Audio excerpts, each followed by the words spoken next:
Assalamualaikum warahmatullahi wabarakatuh.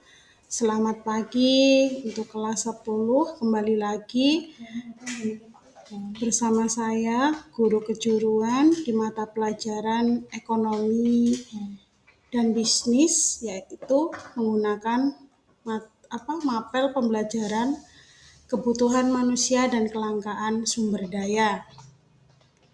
Nah, sebelum Ibu lanjut ke materi yang Ibu ingin bahas ini, masih ingat dengan materi yang kemarin, yaitu mengenai pembagian ilmu ekonomi. Pembagian ekonomi itu terbagi menjadi 3 ya. Diingat-ingat, yang pertama yaitu mengenai ekonomi deskriptif, ekonomi terapan, dan ekonomi teori ekonomi. Lanjut. Di sini Ibu akan menjelaskan mengenai kebutuhan manusia. Nah, untuk bertahan hidup dan kesejahteraan, manusia itu membutuhkan banyak hal untuk hidup nyaman, ya. Nah, kebutuhan dasar manusia itu terbagi menjadi 3. Yang pertama ada kebutuhan primer, ada kebutuhan sekunder, dan ada kebutuhan tersier. Agar manusia dapat bertahan hidup, kebutuhan ini harus dipenuhi. Kita tidak dapat hidup tanpa sandang, pangan, dan papan. Untuk kebutuhan primer sendiri ini biasanya itu ada sandang, pangan, papan. Sekunder ini harus terpenuhi setelah kebutuhan primer, baru kebutuhan tersier. Kebutuhan tersier itu kebutuhan akan barang mewah, biasanya seperti mobil atau kendaraan, sepeda motor, itu termasuk kebutuhan tersier. Terus kemudian di sini ada yang namanya kelangkaan, ya. Kelangkaan itu ketika kondisi sumber daya alam yang tersedia itu tidak mencukupi semua kebutuhan manusia yang tidak ada batasnya.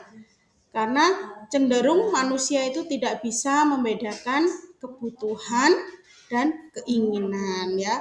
Kelangkaan itu muncul karena apa? Karena sumber daya alam itu terbatas, tenaga kerja terbatas, dan modal terbatas, sementara kebutuhan manusia itu terus bertambah.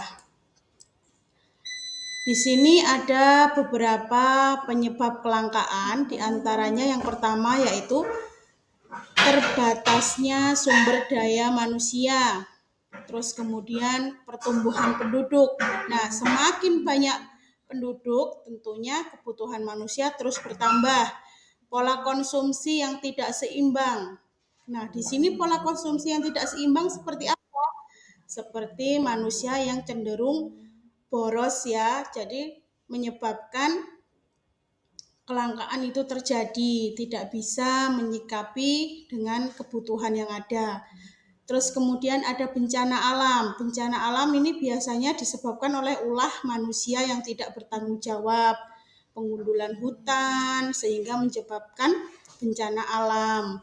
Perubahan iklim juga menyebabkan kelangkaan, ya.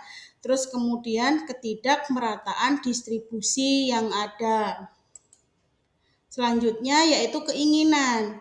Nah, keinginan sama kebutuhan itu berbeda, ya. Kalau keinginan itu adalah hasrat manusia terhadap suatu barang atau jasa yang sifatnya tidak harus terpenuhi. Ciri-ciri keinginan apa? Di sini ada yang pertama yaitu tidak mendesak. Jadi kalau kebutuhan tidak mendesak itu nggak usah didahulukan. Kalau misalkan kebutuhan itu mendesak, itu berarti kebutuhan yang memang manusia itu butuhkan. Yang kedua, dipengaruhi gaya hidup dan lingkungan, ya. Terus yang ketiga tidak ada batasannya, sehingga keinginan terus bertambah tapi keadaan keuangannya tidak ada, sehingga menyebabkan kelangkaan itu terjadi juga. Terus yang selanjutnya di sini ada beberapa kesimpulan, ya, dari materi yang sudah Ibu sampaikan. Kesimpulannya yaitu kebutuhan manusia itu banyak, yang penting dapat dipenuhi semua kebutuhanmu agar hidup bahagia dan sehat. Jangan lupa untuk selalu bersyukur atas apa yang kita punya. Kita dapat menjalani kehidupan yang sukses dan bahagia jika semua kebutuhan kita terpenuhi. Ingatlah selalu bersyukur atas apa yang kita miliki. Terima kasih, sekian dari Ibu. Nanti kita bahas lagi materi selanjutnya di pertemuan yang akan datang. Ibu akhiri, wassalamualaikum warahmatullahi wabarakatuh.